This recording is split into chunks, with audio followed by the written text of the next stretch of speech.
வணக்கம் நண்பர்களே, இன்றைக்கி நம்ம என்ன பார்க்க போகிறோன்னா, நம்ம புதிய ரேஷன் கார்டுக்கோ இல்லை பேர் கரெக்ஷனுக்காகவோ நம்ம விண்ணப்பிச்சிருந்தா அந்த விண்ணப்பத்தோட நிலை எப்படி இருக்குன்னு நம்ம பார்க்க போகிறோம். வாங்க வீடியோக்குள்ளே போவோம். அதுக்கு முன்னாடி நம்ம சேனல் பிடிச்சிருந்தா நம்ம சேனலுக்கு லைக் பண்ணிட்டு சப்ஸ்கிரைப் பண்ணிட்டு பக்கத்தில் இருக்க பெல் ஐக்கானை டச் பண்ணிக்கோங்க. வாங்க வீடியோக்குள்ளே போகலாம். நான் மொபைலில் இப்போ கூகுள் குரோம் ப்ரௌசரை ஓப்பன் பண்ணிட்டேன். அதில் TNPDSன்னு டைப் பண்ணுங்கள். அதில் ஃபஸ்ட்டு வர வெப்சைட்டை டச் பண்ணிட்டீங்கன்னா இதான் நம்ம கவர்மெண்ட்டோட வெப்சைட்டுக்குள்ளே போயிடும்.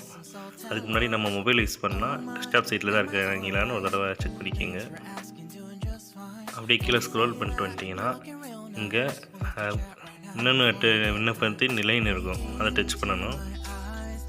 டச் பண்ணால் நம்ம அப்ளிகேஷன் நம்பர் ஒரு நம்பர் கொடுத்துருப்பாங்க. அந்த நம்பரை நீங்கள் என்ட்ரு பண்ணணும்.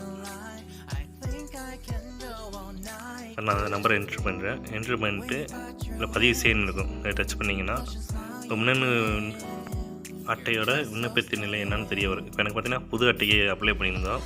எனக்கு 4 ஸ்டேஜுமே எனக்கு அப்ரூவல் ஆகிட்டு எனக்கு அட்டை அச்சிடும் பணியில் உள்ளதுன்னு எனக்கு காட்டிடுச்சு. இந்த மாதிரி 4 ஸ்டேஜ் அப்ரூவல் ஆகணும். உங்களுக்கு எந்த ஸ்டேஜில் இருக்குன்னு நீங்கள் அப்பப்போ பார்த்துக்கலாம். சப்போஸ் இதில் ரொம்ப நாளாகவும் உங்களுக்கு அப்ரூவல் வரலன்னா நீங்கள் நேராக தாசில்தார் ஆஃபீஸுக்கு போய் பார்த்துக்கலாம். ஓகே, நம்ம இப்போ இது செக் பண்ணிட்டோம். நம்ம அட்டை இப்போ எல்லாமே அப்ரூவல் ஆகிடுச்சு. நம்ம அட்டை அச்சிட்டாங்களே நம்ம செக் பண்ணோம். அதுக்கு நம்ம மேலே போய் இதில் பயனாளர் நுழைவுன்னு இருக்கும். அதை டச் பண்ணிவிட்டு நம்மளோட மொபைல் நம்பரை நீங்கள் என்ட்ரு பண்ணுங்கள். நீங்கள் ரேஷன் கார்டோட லிங்க் பண்ண மொபைல் நம்பரை என்ட்ரு பண்ணுங்கள்.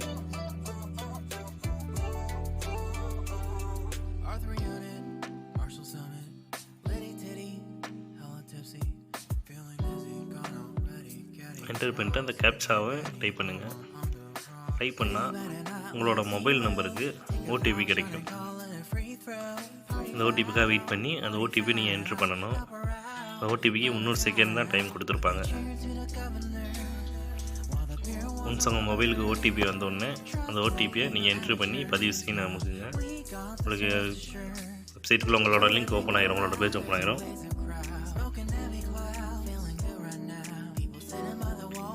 நீங்கள் இப்போ கீழே ஸ்க்ரோல் பண்ணிட்டே வந்தீங்கன்னா உங்களோட டீட்டெயில்ஸ்லாம் இருக்கும். இல்லை ஃபைனலாக கீழே பார்த்தீங்கன்னா உங்களோட குடும்ப அட்டையோட நிலை என்னன்னு இருக்கும். அதாவது முடக்குன்னு இருக்குது. அது செயலியில் வரணும். இப்போ உங்கள் அட்டை நிலை பார்த்தீங்கன்னா முடக்குன்னு இருக்குது. இது செயலியில் வரணும். அப்படி செயலியில் வந்தால் தான் உங்களுக்கு ரேஷன் கார்டு அப்ரூவல் ஆகும். ஒன்ஸ் இது செயலியில் வந்த பிறகு தான் நீங்கள் ரேஷன் கடையில் எந்த ஒரு பொருளும் வாங்க முடியும். ஆனால் அது வரைக்கும் இது ஆன்லைனில் மற்ற விஷயத்துக்காக நம்ம இந்த ரேஷன் கார்டு ஆன்லைன் ரேஷன் கார்டை நம்ம யூஸ் பண்ணிக்கலாம். நன்றி.